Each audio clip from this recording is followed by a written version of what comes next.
हम सब ने अपने जीवन में कुछ ना कुछ सपने पाल रखे हैं।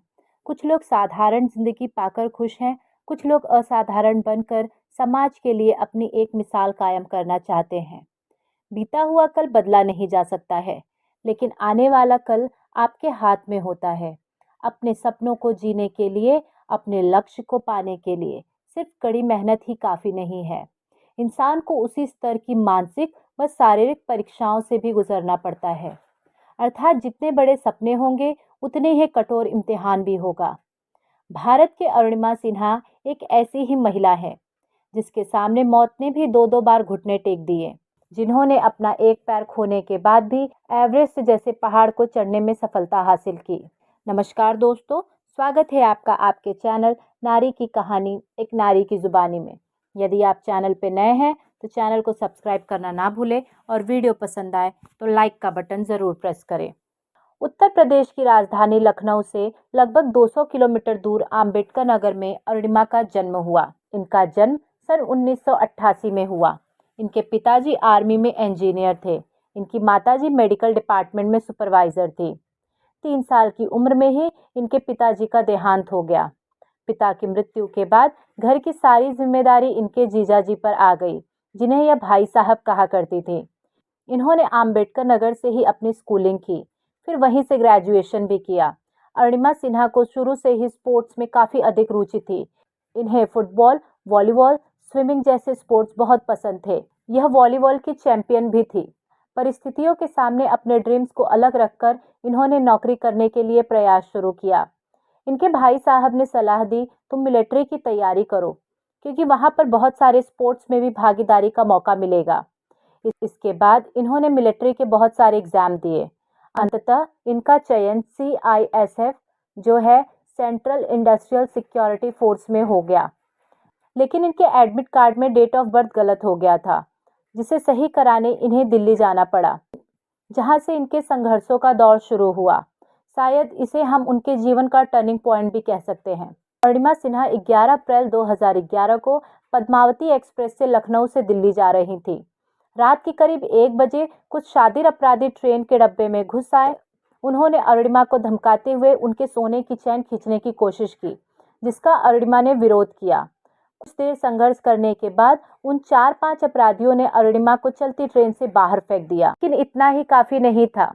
उसी वक्त दूसरी ट्रैक पर ट्रेन आ रही थी और वह उससे टकरा गिरी। उनका बायां पैर ट्रैक के नीचे आ गया। अरुणिमा के अनुसार उस जनरल कंपार्टमेंट में बहुत सारे लोग थे, लेकिन किसी ने भी उसका विरोध नहीं किया। वह ट्रैक पर गिरी तो उन्होंने देखा कि उनका एक पैर कटकर जीन्स में लटका हुआ था। दूसरे पैर की हड्डियां टूट टूट कर जीन्स के बाहर निकल रही थी।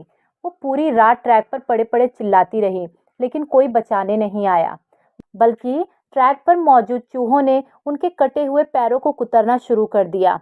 वह होश में तो थी, लेकिन उनके शरीर का कोई भी अंग काम नहीं कर रहा था। सारी रात वह ट्रैक पर ही तड़पती रही। इस बीच 42 ट्रेनें वहां से गुजरी। सुबह गांव के लोगों ने उन्हें बरेली डिस्ट्रिक्ट हॉस्पिटल में भर्ती करवा दिया। जब उन्होंने हॉस्पिटल के स्टाफ को कहते हुए सुना कि उनके पास एनेस्थीसिया व ब्लड की व्यवस्था नहीं है, तो अरुणिमा ने कहा कि सर, मैं सारी रात ट्रैक पर अपने कटे पैर का दर्द बर्दाश्त करती रही। अब तो आप हमारे अच्छे के लिए पैर काट रहे हैं। उनके इस जज्बे को सुनते ही डॉक्टर ने अपना ब्लड देकर उनका पैर बिना एनेस्थीसिया दिए अलग कर दिया। जब बात मीडिया में आई, तब लोगों को पता चला कि वह एक नेशनल प्लेयर हैं। उन्हें KGMC मेडिकल कॉलेज लखनऊ में भर्ती कराया गया। वहां से फिर स्पोर्ट्स मिनिस्टर एम्स दिल्ली में शिफ्ट किया गया।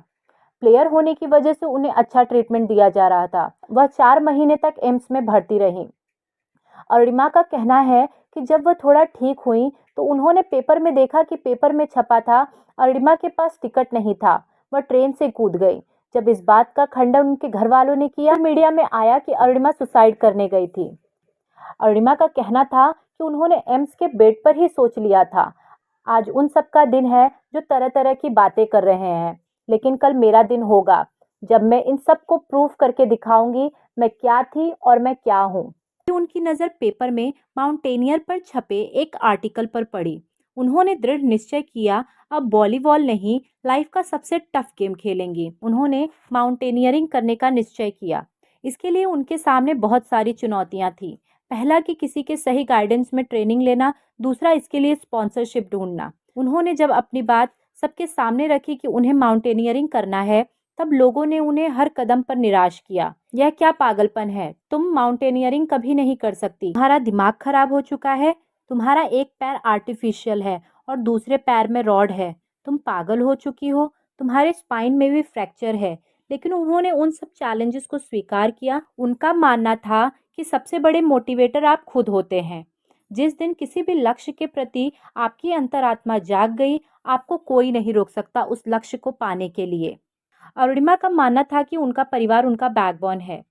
हॉस्पिटल से निकलने के बाद जब वह पूर्ण रूप से स्वस्थ भी नहीं थी, जब लोग यह सोचते हैं कि आगे का जीवन यापन कैसे करना है, तब उनके परिवार ने घर जाने के बजाय सीधे बछेंद्री पाल से मिलने का फैसला किया। वह बछेंद्री पाल से मिलने गई।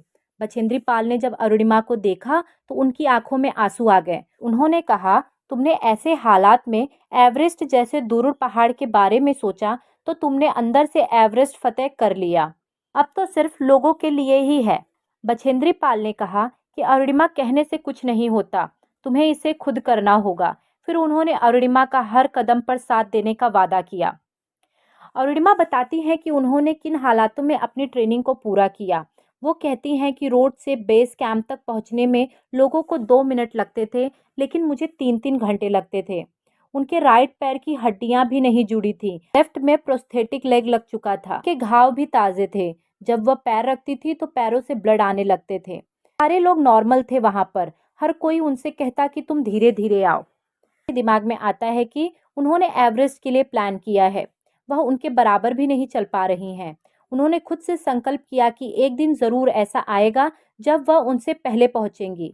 यह सारा placebo effect, power of belief system का कमाल है, जिसे वह रेलवे ट्रैक पर भी आजमा चुकी हैं। फिर आने वाले 8 महीने बाद वह पूरा का पूरा वेट उठाकर बेस कैंप पे सबके साथ निकलती और टॉप पर सबसे पहले पहुंचती। उनकी खुशी का ठिकाना तब नहीं रहता जब लोग आकर उनसे पूछते, मैडम आप खाती क्या हो, पैर ना होने के बावजूद कैसे चढ़ लेती हो। इसके बाद उन्हें पूरी स्पॉन्सरशिप मिली। अरुणिमा के ग्रुप में 6 लोग थे।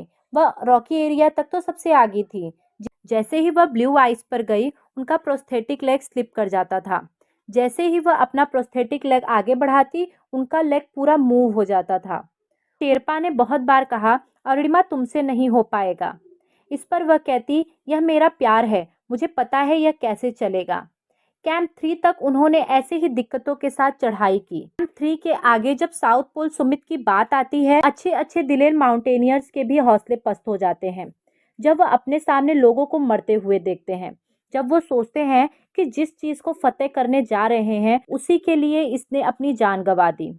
माउंटेनियरिंग ज्यादा से ज्यादा रात में की जाती है क्योंकि इस समय वेदर अनुकूल होता है। लेकिन जब वह कैंप 4 से आगे बढ़ रही थी तो जिधर भी उनकी हेडलाइट जाती उधर डेड बॉडी पड़ी हुई थी। वो जिस रोप पर थी उसी पर आगे एक बांग्लादेशी पर्वतारोही की ऑक्सीजन खत्म होने के कारण वह मरने की कगार पर थे, क्योंकि उसके कुछ ही आगे एवरेस्ट समिट है।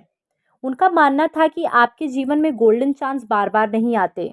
ऐसे में उन्हें अपनी माँ की एक बात याद आई, लाइफ में कभी कभी ऐसी सिचुएशन आती हैं जो आपको अकेले डिसीजन लेना होता है। तब आप जहाँ पर हो वहाँ से हल्का पीछे मुड़कर देखो। यह सोचो कि आप एक एक कदम चल कर यहाँ तक पहुँचे हो। सिर्फ अपना एक कदम आगे बढ़ाना, आप देखना कुछ देर बाद आप टॉप पर होंगे। माँ की सीख याद करते ही उन्होंने अपना एक कदम आगे बढ़ाया। फिर उन्होंने डिसीजन लिया कि समिट पूरी करनी ही है। इस हौसले के साथ वह 2 घंटे तक एवरेस्ट के शिखर पर थी। उन्होंने नेशनल फ्लैग को हग करते हुए फोटो खिंचवाई। जब उन्होंने शेरपा से वीडियो बनाने के लिए कहा तो वह नाराज हो गया, क्योंकि अरुणिमा की ऑक्सीजन कभी भी खत्म हो सकती थी। तब अरुणिमा ने कहा, अगर जिंदा वापस नहीं भी लौटती हूँ तो मेरा यह वीडियो मेरे देश के यूथ तक पहुँचा देना, क्योंकि मैं चाहती हूँ अगर मैं कर सकती हूँ तो देश का कोई भी युवा अपने सपनों को पूरा कर सकता है। 11 अप्रैल 2011 में उनका एक्सीडेंट हुआ। उसके 2 साल बाद ही 21 मई 2013 को 10:55 पर वह माउंट एवरेस्ट के शिखर पर थी। शेरपा ने अरुणिमा का वीडियो बनाया, फिर वह तेजी से नीचे की ओर चले। ज्यादातर मौतें नीचे उतरते वक्त ही होती हैं। थोड़ा नीचे चलने पर ही अरुणिमा की ऑक्सीजन पूरी तरह से खत्म हो गई। अरुणिमा नीचे गिर गई। शेरपा ने हिम्मत बढ़ाते हुए कहा, अरुणिमा मुझे नहीं यकीन था कि तुम एवरेस्ट समिट पूरा कर पाओगी, लेकिन तुमने इसे पूरा किया। चलो उठो, मैं चाहता हूँ कि तुम जिंदा नीचे पहुंचो। अरुणिमा ने उस पल को याद कर सोचा जब ट्रेन हादसा हुआ था। वह मौत के मुंह से बाहर आ गई थी। तब उन्हें लगा कि ईश्वर ने उन्हें बचाकर निश्चित ही कोई इतिहास रचने के लिए रखा है।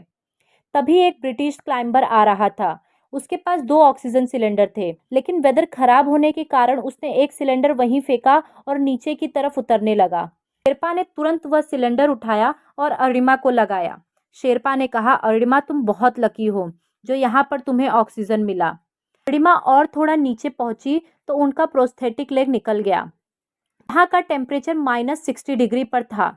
उनके हाथों की उंगलियों से ब्लड आने लगा था। उन्हें लगा कि अब हाथ भी काटना पड़ेगा, क्योंकि ऐसी कंडीशन में 3 स्टेज होते हैं, रेड, ब्लू और ब्लैक। अरुणिमा का हाथ रेड हो चुका था। ब्लैक होने के बाद उसको काटना ही पड़ता है।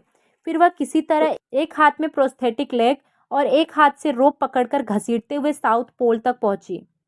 उनके साथ के सभी लोगों ने उनके लिए उम्मीद छोड़ दी थी, लेकिन अरुणिमा ने वह कर दिखाया जो आज विश्व का इतिहास है। वह विश्व की पहली दिव्यांग महिला है जिन्होंने माउंट एवरेस्ट पर फतह हासिल की। अरुणिमा सिन्हा का सफर यहीं पर खत्म नहीं हुआ। उन्होंने विश्व की अन्य चोटियों पर भी फतह की हासिल की। उन्होंने नए नए कीर्तिमान हासिल करते हुए अंटार्कटिका की सबसे ऊंची चोटी माउंट विसन पर भी विश्व की पहली दिव्यांग महिला के रूप में फतह हासिल की। इसके अलावा उन्होंने किलिमंजारो अफ्रीका, एल्ब्रुस रूस, कांस्टेन पिरामिड इंडोनेशिया, किजाशको ऑस्ट्रेलिया और दक्षिण अमेरिका की माउंट अंककागुआ शामिल है। अरुणिमा जब माउंट विशन पर चढ़ाई करने जा रही थी तो पहले वह प्रधानमंत्री मोदी से मिली। मोदी जी ने अरुणिमा को उनकी सफलता के लिए शुभकामनाएं व आशीर्वाद दिए। उन्होंने भारत का तिरंगा अंटार्कटिका के सर्वोच्च शिखर पर फहराने के लिए भी दिया। अरुणिमा की सफलता के पश्चात प्रधानमंत्री ने सफलता की नई ऊंचाइयों पर पहुंचने के लिए उन्हें बधाई भी दी। धन्यवाद।